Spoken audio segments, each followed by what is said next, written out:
Hello বন্ধুরা, আসসালামু আলাইকুম। মাকসুদাস ব্লগ উইথ কিচেনে সবাইকে স্বাগতম। আজকে তোমাদের সাথে একটি ইফতারের অসাধারণ আইটেম নিয়ে চলে এসেছি। এটা ডিম চপকে একটু ইউনিকভাবে করার চেষ্টা করেছি, নতুনভাবে করার চেষ্টা করেছি। আশা করি তোমাদের ভালো লাগবে আমার এই নতুন ডিম চপটা।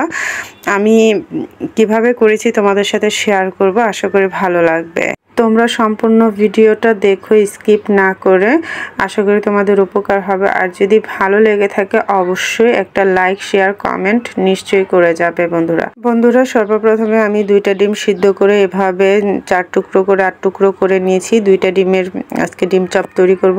আর এখানে আলু সিদ্ধ করে নিয়েছি প্রায় 400 গ্রামের মতো।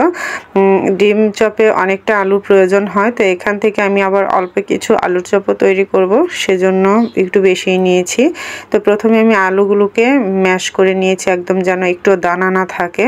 তো এখন দিয়ে দিচ্ছি পাঁচফোড়ন, দিয়ে দিচ্ছি এখানে চিলি ফ্লেক্স অল্প করে, ঝালের পরিমাণটা একটু কম দিয়ে দিচ্ছি সামান্য লবণ, দিয়ে দিচ্ছি ধনিয়া গুঁড়া। আর এর সাথে ব্যবহার করব আমি ম্যাগি মশলা। আমার কাছে ম্যাগি মশলাটা খুব ভালো লাগে, তাই আমি বেশিরভাগ ব্যবহার করি। তো এখন দিয়ে দিচ্ছি 1 মুঠো পেঁয়াজ। তো এগুলো একসাথে এখন আমি মিক্স করে নেব ভালো করে। তো আমার কাছে ধনিয়া পাতাটা ছিল না, আমি ব্যবহার করিনি। ধনিয়া পাতা বা পুদিনা পাতাটা ব্যবহার করলে বেশ সুন্দর একটা ঘ্রাণ আসে, তো আমার কাছে ছিল না। তো এখন আমি পুরোটাকে খুব ভালো করে মাখিয়ে নিয়েছি। তো এখান থেকে অল্প কিছু রেখে দেব আলুর চপের জন্য। তো এখন আমি ডিম চপের জন্য একটু মিডিয়াম সাইজের করে, আপনারা সাইজটা নিশ্চয়ই দেখতে পাচ্ছেন, এরকম সাইজ করে আমি আলুর গোলা তৈরি করে নিচ্ছি। 8 পিস গোলা তৈরি করে নিয়েছি, আর বাকিটুকু রেখে দিয়েছি ওই আলুর চপ বানাবো বলে, আগেই বলেছি। তো এখন এভাবে করে আমি বানিয়ে দিচ্ছি। এগুলো সবাই বানাতে পারে, তারপরেও দেখাচ্ছি মানে সেম ডিম চপের প্রসেসই, শুধু পরের স্টেপটুকু হবে একটু আলাদা। তো দেখুন এভাবে করে আমি ডিমটাকে কোট করে নিয়েছি আলু দিয়ে। তো ডিমটাকে ভালো করে কোট করতে হবে যাতে কোনো দিক দিয়ে না বেরিয়ে যায়, কারণ ডিমটা যেহেতু একটু উপর দিয়ে সিল্কি স্মুথ, তো ডিমটার মধ্যে আলুটা লাগতে চায় না।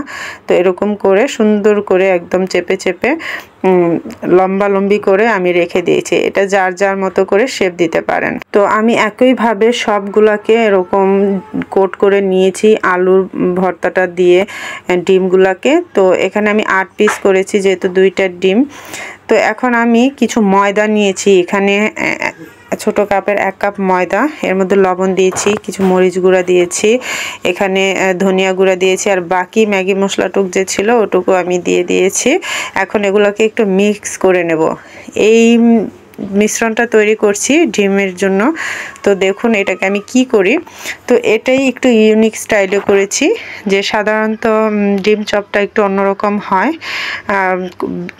বেডগ্রামে দেওয়া হয় বা বেসন দিয়ে দেওয়া হয় বা ডিম দিয়ে দেওয়া হয়। তা আমি আজকে কেএফসি স্টাইলে করে দেখাবো, এটা এরকম করে করব। তো এখন এটাকে মিশ্রণের পর আমি সামান্য পানি দিয়ে এটাকে দলা দলা করে নিচ্ছি। তো দেখতে পাচ্ছেন প্রসেসটা, হালকা হালকা পানি দিয়ে আমি দলা দলা করে নেব। তো দেখতেই পাচ্ছেন এরকম একবারে পানি দেওয়া যাবে না, এটাকে ঝুরি ঝুরি দলা দলা করতে হবে। তো এরকম দলা দলা যখন হয়ে যাবে আমি একটা চালনির সাহায্যে, মানে লাল চালনির, এরকম চালনি আপনাদের ঘরে অনেকের ঘরেই থাকে, ঝুরি বা চালনি। তো এর মধ্যে আমি এটা দিয়ে একটু চেলে নেব যাতে দলাগুলো উপরে থাকে আর নিচে আবার ফাঁকিগুলো পড়ে যায়, ময়দার মিশ্রণটা পড়ে যায়। তো ওগুলোকে আবার সেম ভাবেই করে নেব যাতে করে এরকম দলা দলা হয়। তো বাকিগুলোকে এরকম করে নিচ্ছি। আমি এখানে সবগুলোকেই করে নেব, যেহেতু 8টা চপ হবে, তো এগুলো সবগুলোই প্রয়োজন হবে। তো আমার এবারের গুলোও করা হয়েছে, আমি আবারও একটু চেলে নিচ্ছি, বাকিগুলোকে একই প্রসেসেই করে নেব যাতে করে এরকম ঝুরি ঝুরি হয়ে যায়। দেখুন কত সুন্দর হয়েছে। তো আমি এগুলোকে আবার আরেকটা পাত্রে রেখে দিচ্ছি, বাকিগুলোকে একইভাবে আবার করে নেব আমি। আর এটা থেকে যে অবশিষ্ট বাঁচবে সেটাকে আবার অন্যরকম করব। দেখুন এটাকে এখন গুলা করে নিচ্ছি, কারণ এটার মধ্যে যে চপটাকে একটু কোট করতে হবে ভিজিয়ে, যাতে এটার গায়ে ওই দলাগুলো লেগে যায়। তো এরকম করে একটু পানসে টাইপের শুধু একটু করে নিচ্ছি, লেয়ার যাতে উপরে হয় আর ওগুলো যাতে একটু ভালো করে আটকে যায়। তো এরকম করে কিন্তু দামি দামি রেস্টুরেন্টেও বিভিন্ন ধরনের ফ্রাই তৈরি করা হয়, আপনারা হয়তো জানেন না, এরকমভাবেই করা হয় আর মানুষদের বোকা বানানো হয়।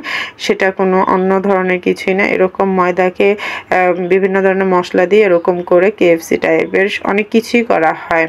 তো এই দেখুন আমি এই লিকুইড মিশ্রণটার মধ্যে আমি এটাকে একটু ভিজিয়ে তারপর আমি হাত দিয়ে চেপে চেপে এগুলো লাগিয়ে দিচ্ছি যাতে করে ছুটে না যায় আর কোথাও দিয়ে যেন আলুর অংশটা না বেরিয়ে থাকে, তাহলে আবার তেলে দিলে আলুর অংশটা ছুটে ছুটে যাবে।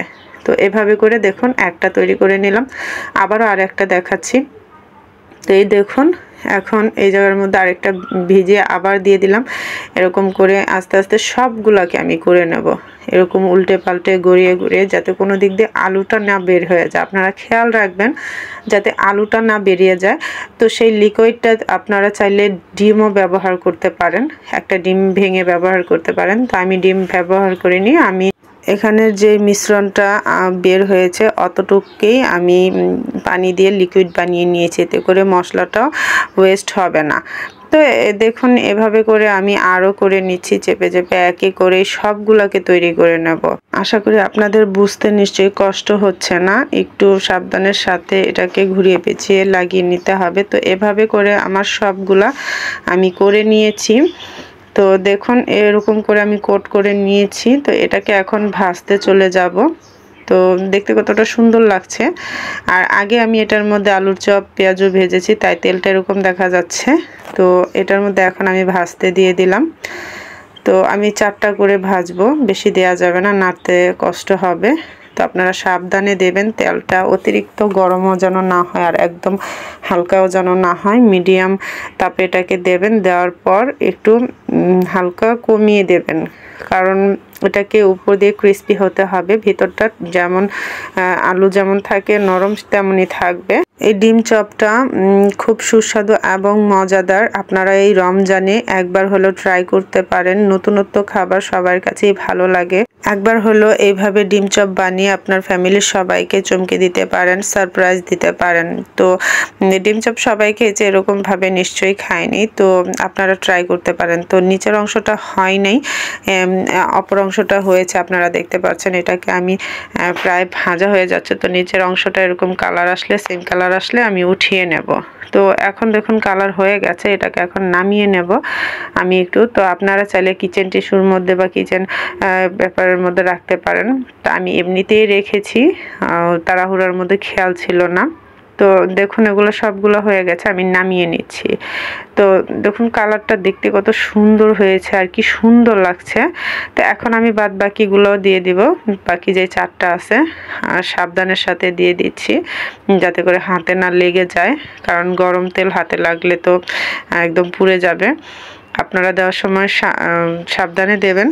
তো একইভাবে আমি এগুলোকে ভেজে নিচ্ছি উল্টে পাল্টে, খুব বেশি নাড়াচাড়াও করা যাবে না, তাহলে এগুলো আবার ছুটে ছুটে যাবে।